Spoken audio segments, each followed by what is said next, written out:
Tesla's on right now, but you can't tell because Teslas don't make any engine noises. They make no noises at all. And if you think about it, where's the soul?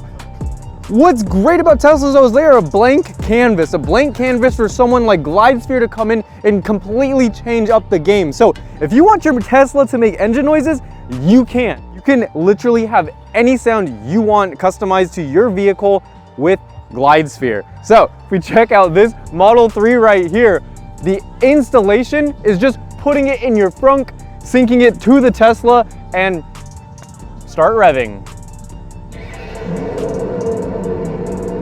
Yeah, that's from the Tesla. Listen to that. Not only does it make sounds while you're driving.